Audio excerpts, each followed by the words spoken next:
In the ancient heart of medieval England, during a dark and turbulent century where the common people lived under the heavy shadow of a cruel and tyrannical government, there arose a legendary hero and master of the longbow known to all as the brave Robin Hood. Robin was once a noble lord with vast estates and a proud family name. But because he dared to speak out against the brutal injustices and the cold-hearted greed of the ruling authorities, he was declared an outlaw and stripped of his titles, with no home left to call his own. He was forced to flee deep into the emerald heart of the mysterious Sherwood forest, a sprawling wilderness of ancient oaks and tangled briars that offered a natural fortress against those who sought to capture him. Within the safety of these whispering woods, Robin Hood began to gather a band of merry men, composed of displaced farmers, honest tradesmen, and weary souls who had all been pushed to the brink of despair by the kingdom's relentless and unfair laws. These loyal companions were not mere criminals, but courageous rebels who shared a sacred vow to sacrifice their lives if necessary to restore the balance of power and bring a glimmer of hope to a land that had long forgotten the meaning of mercy. Among his most trusted allies was the legendary Little John, a man of such immense physical stature and Herculean strength that he could uproot small trees. Yet he possessed a heart as soft as silk and a loyalty that could never be shaken by any threat. Another key figure was Friar Tuck, a jovial yet formidable monk who had been expelled from his monastery for his unconventional views, and who now used both his deep spiritual wisdom and his lethal skills with a quarterstaff to defend the poor and the weak. Robin Hood himself was whispered to be a supernatural marksman, a man whose eyesight was as sharp as an eagle's and whose steady hands could guide a feathered arrow through the eye of a needle even amidst the howling winds of a winter storm. To stay ahead of his enemies, Robin often donned clever disguises, transforming himself from a rugged woodsman into a tattered beggar or a wandering minstrel so he could walk through the crowded marketplaces unnoticed and gather vital intelligence on the sheriff's next moves. The Sheriff of Nottingham was a man of pure, unadulterated malice, a corrupt official who spent his days plotting new ways to squeeze every last copper coin from the callous hands of the starving peasants who worked the dry and exhausted fields of the Shire. He imposed a series of ruinous taxes and cruel penalties that turned once prosperous villages into ghost towns, leaving countless families to wander the muddy roads with no food to eat and no roof to shelter them from the biting cold of the night. Driven by a burning passion for social justice, Robin Hood stood before his men and swore a solemn, unbreakable oath that he would become the shadow of the oppressed,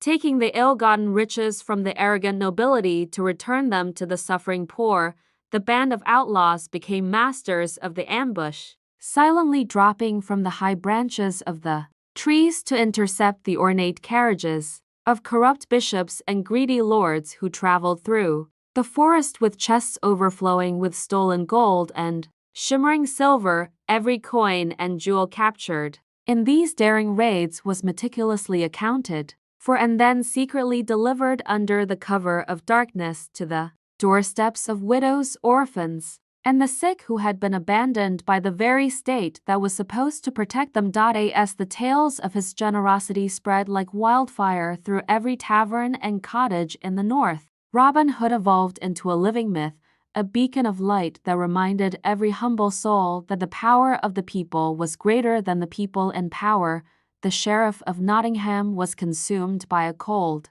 sharpening rage when he realized that his influence was crumbling and that his personal storehouses were being emptied by a man he considered to be nothing more than a common thief hiding in the bushes. In a desperate bid to regain control, the sheriff issued a high-priced warrant for Robin's head, plastering every stone wall with posters that promised a king's ransom in gold to anyone who would betray the location of the secret camp in the woods. Realizing that brute force alone would not capture the elusive outlaw, the sheriff devised a cunning psychological trap by announcing a grand archery tournament to be held in the city. Knowing that Robin's pride and his skill would be impossible to resist, The prize was an arrow crafted from pure, glittering gold, a trophy of such immense beauty and prestige that it would tempt any archer in the world to step out of the shadows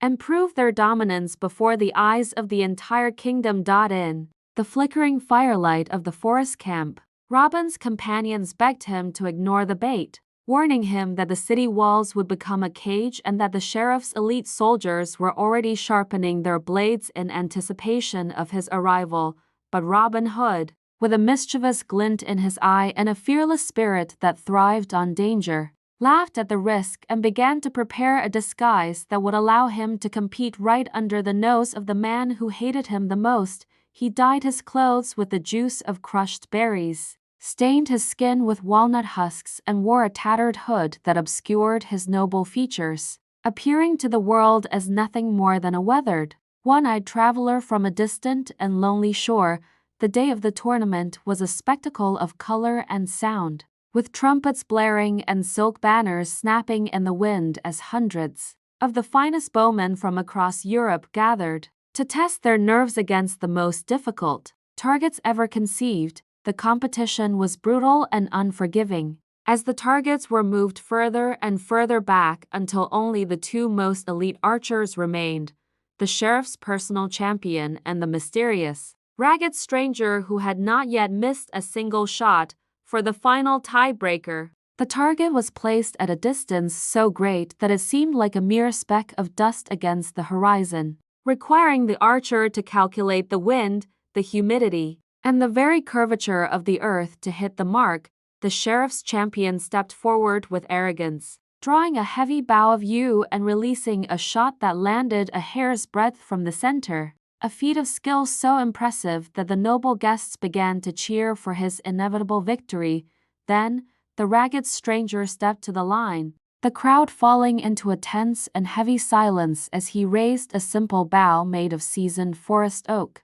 his breathing becoming as slow and steady as the rhythm of the ancient trees themselves. With a sudden, sharp twang, his arrow cut through the air like a bolt of lightning, miraculously splitting the champion's arrow down the center before burying itself deep into the very heart of the golden bullseye, leaving the audience breathless with awe. As Robin stepped forward to claim the golden prize, he leaned in and whispered his true name to the sheriff, before suddenly pulling off his disguise and signaling to his men who were hidden among the commoners in the vast, cheering crowd. Chaos erupted instantly as the sheriff screamed for his guards to seize the outlaw, but Robin's men unleashed a hail of blunted arrows and smoke bombs, creating a wall of confusion that allowed them to move through the panicked lines of soldiers. Robin Hood fought with the grace of a dancer and the ferocity of a lion, using his bow as a staff to knock aside the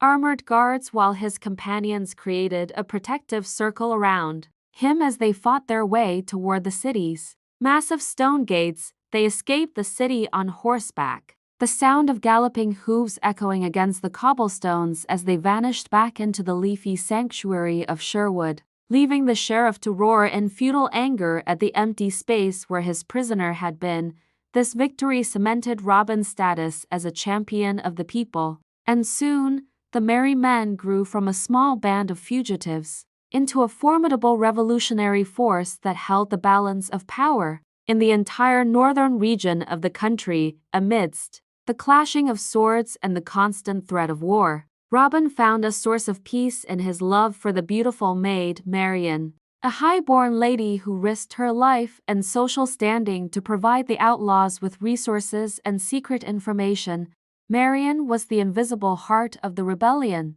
using her influence within the royal court to misdirect the sheriff's spies and to ensure that Robin was always one step ahead of the massive military expeditions sent to destroy his forest home. Beneath the sprawling canopy of the major oak, Robin and Marian pledged their lives not just to each other, but to the dream of a future where no child would go hungry and no man would be punished for the crime of being poor. As the decades rolled by, the exploits of Robin Hood were woven into the very fabric of English folklore, his name becoming a rhythmic chant in the songs of traveling bards and a bedtime story told by mothers to inspire courage in their sons, even when the rightful and compassionate King Richard returned from the Crusades to restore order and grant Robin a full pardon. The legend of the man in green remained a powerful symbol that transcended any individual ruler or government.